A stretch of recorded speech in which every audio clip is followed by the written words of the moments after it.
नमस्कार दर्शकों, आप सभी का देव हिस्टोरी चैनल में हार्दिक स्वागत है। और आज हमारे साथ स्टूडियो मौजूद हैं इतिहास के बहुत बड़े जानकार डॉक्टर सूरजमल सीतम जी,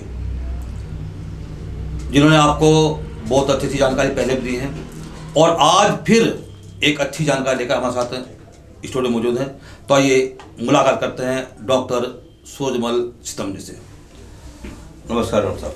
नमस्कार डॉक्टर साहब, आपका स्वागत है हमारे स्टूडियो में। जी। और आपने बड़ी अच्छी जानकारी लोगों को दी है, समाज को जागरूक किया है जी। आज फिर हम आपसे एक जानकारी चाहेंगे जी। और जानकारी जो होगी, आज जो जानकारी होगी वही विषय होगा जो आपने पहले भी दिया है जी कि चमार जाति का इतिहास जो हमारा चल रहा है हाँ। उसके ऊपर ही आज की जानकारी लेंगे। तो डॉक्टर साहब ये बताइए कि जैसे कि लोग कहते हैं कि चमार जाति के लोग दूसरे लोगों की सेवा करते रहे, तो क्या दूसरे की सेवा में लगे रहे या कभी सेना में भी उन्होंने वीरता दिखाई है?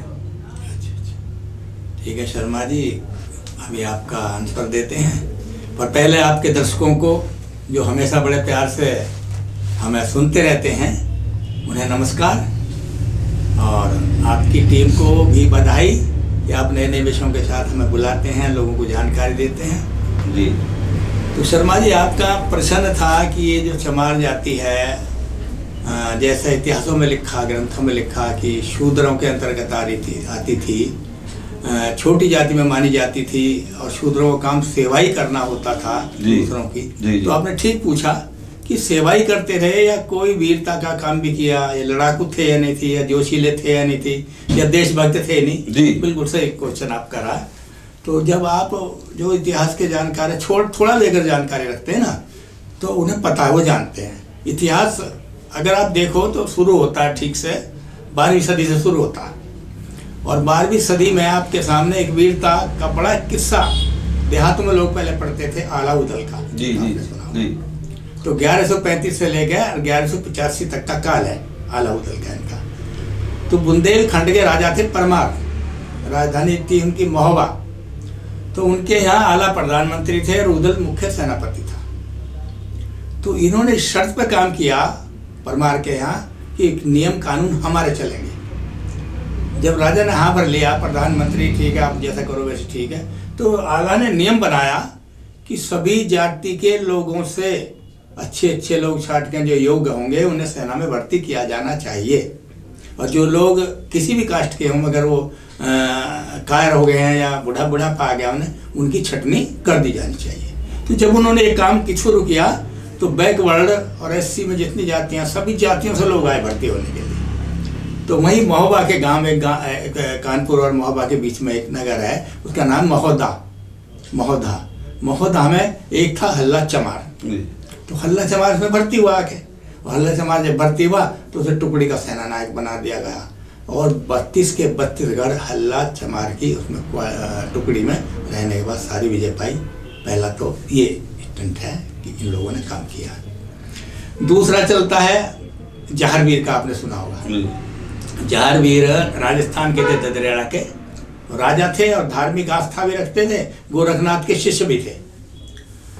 तो उन्होंने भी अपने इसीलिए सोचकर कि गोरखनाथ जो थे, उन्होंने यहाँ भी छुआछूत नहीं थी या कोई छोटे बड़ाई नहीं थी किस तरह से, और क्योंकि राजा ही वहाँ का था, उस नियम से रहता था, तो उन्होंने भर्ती की। तो उसमें 2 व्यक्तियों के नाम हैं इतिहास में आते हैं, जो एक तो है भज्जू चमार जी, और एक है रत्नाभंगी। दोनों उसके सेना नायक थे और उसने अपने चचेरा भाई अर्जुन जो था उससे युद्ध किया, मोहम्मद गौरी से युद्ध किया, और वो दोनों वीर उसमें मारे गए युद्ध करते हुए। आज जब भी जाए ददरेड़ा, जहारवीर को जो लोग जाते हैं, उसका नाम जवाहर सिंह था राजा का नाम, तो राजस्थानी भाषा में जहार करते हैं, जहार सिंह। तो वहाँ 3 समाधि बनी हुई हैं, एक है राजा जहार की और 2 है रत्नाभंगी की और भज्जू चमार की। तो जो लोग जाते हैं 3 लोग को चलाते हैं।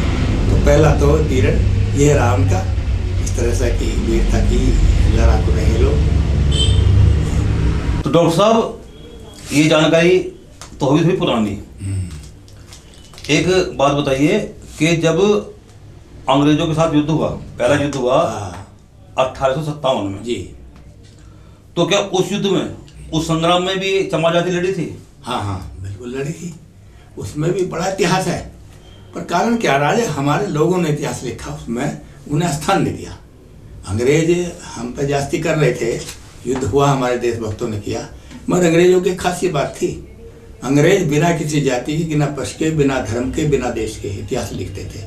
और उन्होंने अंग्रेजी में पूरा गजटेड जो लिखा है उसमें सब लिखा किस किस योद्धा ने कौन सा मारा, किसने काम किया। तो उसके लिए जब हम देखते हैं 1857 का संग्राम शुरू हुआ तो मेरठ से संग्राम शुरू होता जी।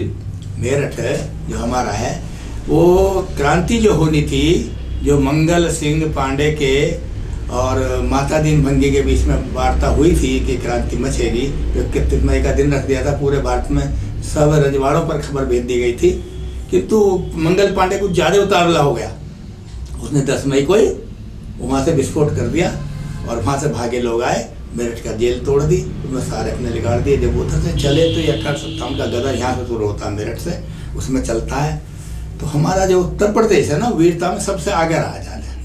तो 1857 के समय तो एक थे लौने सिंह चमार थे, बड़े दबदबा वाले दिल डोले वाले आदमी था वो लौने सिंह चमार, और उसके पास 22 तो तोपें थी, 12,000 सैनिक थे, 3,000 सैनिक चमार थे और 9,000 बैकवर्ड थे जो उसके अंडर में थे। और वो जाके कूद गया उसमें, और जहाँ अंग्रेज जो मिला जैसा कि हमारा, तो उसने 33 में बचा दी और फिर लौन सिंह चमार को कैद कर लिया गया।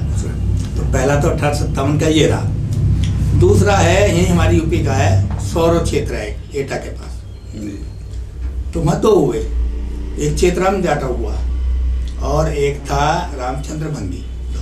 तो दोनों पर अंग्रेज सरकार ने 50-50 हज़ार का इनाम रख दिया कि पकड़ के लाओ जिंदा मुर्दा और पैसे ले जाओ। तो उन्होंने भी बड़ी वीरता के साथ लड़ा, बहुत सारे अंग्रेज मारे, आखिर में कार उन्हें पकड़ लिया गया और पीपल के पेड़ पर टांग कर, आज वो पीपल के पेड़ है, उन्हें गोली से उड़ा दिया गया। ये भी 1857 का गदर था जिन्होंने काम किया। और तीसरा था 1804 का, जो इससे पहला हुआ था, अलीगढ़ क्षेत्र है, नवाबों का क्षेत्र है अलीगढ़। तो वहाँ छतारी नवाब थे, छतारी नवाब के यहाँ एक चमार था सेवाकार, उसका नाम था उदैया। उसने कहा हमारे क्षेत्र में अब वो आक्रमण करेंगे अंग्रेज, तो क्या करें? उसने कहा बताओ क्या करें? तो भाई तुम जैसा करो। उन्होंने कहा जी मैं बारूद बिछा देता हूँ सारे किले में। और उसने उदैया ने बारूद बिछा दिया और जैसे अंग्रेजों के गदर सैनिक भागे और मारते चले, फड़ा वो फूलझड़ी की तरह बम फूटते रहे, लोग मरते रहे, चलते रहे। ये भी चमारों की प्रमाणिक है कि चमारों ने वीरता दिखाई है 1804 में 1857। तुम जी 1857 के बाद 1922 में गांधी जी ने जो असहयोग आंदोलन चलाया था, हाँ। उस उस आंदोलन में इनका सहयोग था क्या? हाँ, 1922 का जो आंदोलन चला, जनवरी 1922 में स्टार्ट किया कांग्रेस सरकार, कांग्रेस पार्टी ने उस समय जो लड़े थी देश के लिए, उसने ये शुरू किया और उसमें सारे देश में लोग आगे आए आंदोलन में, अंग्रेजों के खिलाफ आगे आए। तो हमारे यहाँ भी यूपी में भी वैसे आंदोलन की झलक दिखाई दी।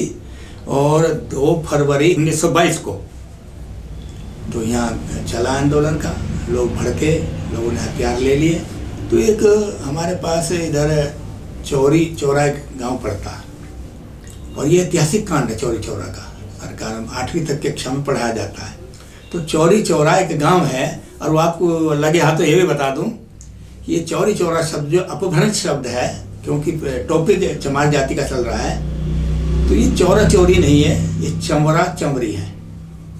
शॉर्ट में चौरा चौरी बोला जाता है, चमरा चमरी है। जैसे बावरा हो तो बावरा कहते हैं, इस तरह से और भी शब्द मिल जाएंगे आपको। तो एक चमार उत्तराखंड से आके, जिसे आज हम उत्तरांचल कहते हैं, वहाँ से आके, और एक आदमी और एक औरत अपना उतना आके अपना कुन बनाए बसाया, इसलिए उस गांव का नाम चौरा चौरी पड़ गया उनकी। तो वहाँ चला जो 1922 में चला ये, तो वहाँ एक रामपति चमार और संपति चमार 2 भाई थे जो कांग्रेस पार्टी के, कांग्रेसी आंदोलन के उस क्षेत्र के अध्यक्ष थे, चलाए गए। तो इन्होंने सारा क्षेत्र के लोग इकट्ठे किए, भाई आओ अंग्रेजों के खिलाफ ऐसा करना। तो इनकी मीटिंग चल रही थी, पार्क में मीटिंग चल रही थी। तो तय हुआ कि अंग्रेजों का जो थाना है चौरी चौरा में, और उसे पुलिस के थाने पर जाकर उनका फ्लैग उतार देंगे और अपना तिरंगा फहरा देंगे। ये दोनों भाई आगे चले, पीछे बोली जा रही, नारे बोलती जा रही, और इन्होंने जाके झंडा फहरा दिया। तो उधर से वो लोग आगे आए पुलिस वाले, और उन्होंने गोली चलाई, और जो लोग उसमें मारे गए वो मारे गए। इन्होंने थाना फूंक दिया गुस्से में, फिर बहुत सारे पुलिस वाले ऐसे जल गए उसमें। तो जो इस कांड में लोग पकड़े गए उनमें से 28 लोग सम्मिलित थे। कुछ लोगों को फांसी दी गई और कुछ लोगों को उसमें सजा दी गई। तो इसमें जो फांसी दी गई, रामपति और संपत्ति दोनों भाई थे जाटव, चौमिर श्यामरा के, उन्हें दी गई। मोतीपारा जो थे अयोध्या के थे, वो भी उसमें सम्मिलित थे, आए हुए थे, उन्हें भी फांसी दी गई। और एक गरीब दास थे रेवती बाजार के, उन्हें भी फांसी दी गई। और बाकी मोगरा के कल्लू और चौरा गांव के फले थे, और बिरजा के जो थे एक डमरू थे, और एक मदनपुर के मंडई थे। इस प्रकार से बाकी लोग जो थे जिन्हें सजा दी गई उनमें 18 लोग थे, और बाकी 28 लोग उस कांड में सम्मिलित थे, जिसमें 10 लोग मारे गए और 18 लोगों को सजा दी गई। तो डॉक्टर साहब, जब 1922 में इन्होंने इतनी वीरता दिखाई, जी जी, तो फिर तो 1930-31 का जो आंदोलन हुआ, हाँ बिल्कुल, जो कांग्रेस ने शुरू किया था, हाँ। तो उनमें सहयोग कितना रहा इनका? हाँ, उसमें भी जो 1930 में शुरू हुआ है सहयोग आंदोलन, जी, नाम दिया गया उसे। और उसमें भी ये कि अंग्रेजों को भगाना, भाई हमें सहयोग नहीं देना इन्हें, और इनसे लड़ाई भी नहीं किया, पर सहयोग भी नहीं देना किसी काम में। तो वो भी युद्ध ऐसा ही चला। उसमें भारत की सभी जातियों के लोग, चाहे बैकवर्ड हो, चाहे SC हो, चाहे समन हो, सभी लड़ने के लिए गए। जहाँ जिसका दाव पड़ा उसने साथ दिया अपने देश का। 31वें आंदोलन में चमार जाति ने पूरा साथ दिया, जिसमें कानपुर के एक बलदेव थे चमार, उसने भी आगे बढ़कर साथ दिया और लड़ा, और उससे फांसी हो गई। और उसके बाद लखनऊ के थे सुचित राम, वो भी चमार जाति के थे। और एक रायबरेली के रमई थे, वो भी चमार जाति के थे। गोरखपुर के राम दुलारे और रघुवर थे, दोनों इस युद्ध में मारे गए। देवरिया के एक पूरन थे, खीरी के एक सब्बल थे, इटावा के अयोध्या दास थे, कन्नौज के कुल्ला थे, कानपुर के नत्थु थे, सांगड़ी के सीताराम थे, महाराष्ट्र का जो है मगरूल, वहाँ का एक शंकर था, बिहार का शीतल था। तो इन लोगों को सबको सजा दी गई और वहीं यातनाएं दी गई, कठोर काम लिया गया, इसलिए से छोड़ा गया 1930-31 में। तो डॉक्टर साहब, एक अंतिम सवाल और पूछ लूं? हाँ हाँ बिल्कुल बिल्कुल। 1942 में भारत छोड़ो आंदोलन शुरू हुआ। जी जी। तो उस भारत छोड़ो आंदोलन में इन लोगों का कितना सहयोग था? अच्छा अच्छा, उसमें भी सहयोग पूरा रहा इनका। पहले ये समझ लें हम छोटी सी बात कि 1942 का आंदोलन शुरू क्यों हुआ। जी, 1942 से पहले अंग्रेज सरकार ने हमें यह आश्वासन दिया था कि हम लोगों को, आप लोगों को हम स्वतंत्र कर देंगे, आपको सत्ता दे देंगे। किंतु उन्हें सत्ता नहीं दी। क्यों नहीं दी? क्योंकि उसमें 1839 से 45 तक जो यहाँ विश्व युद्ध चला जर्मन का और जापान का, तो इसने कह दिया, मतलब लंदन ने, भाई अभी युद्ध चल रहा, उसमें हम कुछ नहीं कर सकते। तब इन्होंने सोचा है तो हमें बहकाते रहे। तब वो 1942 का आंदोलन शुरू किया कि भारत छोड़ो अंग्रेजों, अब तुम्हें निरप शासन हम अपने आप करेंगे। तो उसमें भी बहुत मुकाबला किया लोगों ने, बहुत फांसी रही, बहुत लोग सजा दी गई इसमें। तो जिन जिन लोगों का नाम रहा उनमें जो शहीद हुए, उनमें है सीतापुर यूपी के मैकुलाल जी, चमार जाति के थे जो। उसके बाद शाहबाद बिहार के भोला था, और भोला के साथ एक लड़की थी अकेली, नाम ही अकेली था उसका, वो भी इसी युद्ध में मारी गई। और आजमगढ़ जो हमारा ये, इसके शिवधन थे। मुरादाबाद के हमारे एक झाऊलाल थे, और बलिया के राम सुभग थे, बलिया वही यहाँ के राम प्रसाद भी सिंह थे इसके, तो वो थे। और पांचली मेरठ, हमारा मेरठ है ना, एक पांचली गांव आपने सुना, वहाँ के हरि सिंह चमार थे, जो बाद में MLA भी रहे, स्वतंत्र भारत में MLA रहे, बहुत दिन तक रहे। और कोटा पर उड़ीसा के नरसिंह थे, और तुम्हारे जलगांव जो था महाराष्ट्र में, उसके सुखदेव थे। और आंध्र प्रदेश के समुद्री चमार थे, और बिडार के मैसूर के लक्ष्मण थे, और जयपुर राजस्थान के रामचंद्र थे, मध्य प्रदेश के गणेश लाल थे, और दिल्ली के गंगा राम चमार नबी करीम के थे, जो इस युद्ध में मारे गए और इन्होंने वीरता दिखाई। तो डॉक्टर साहब, बड़ी अच्छी जानकारी रही, बहुत बहुत धन्यवाद आपका। दर्शकों, आपको जानकारी कैसी लगी हमें अवश्य बताएं। कमेंट्स में लिखें और हमारे चैनल को सब्सक्राइब कर देना, ताकि आने वाली हर जानकारी आपको सबसे पहले मिले। नमस्कार। अगर आप लोगों को वीडियो पसंद आई है तो इसे लाइक करें, कमेंट करें, शेयर करें और हमारे चैनल को प्लीज सब्सक्राइब करें।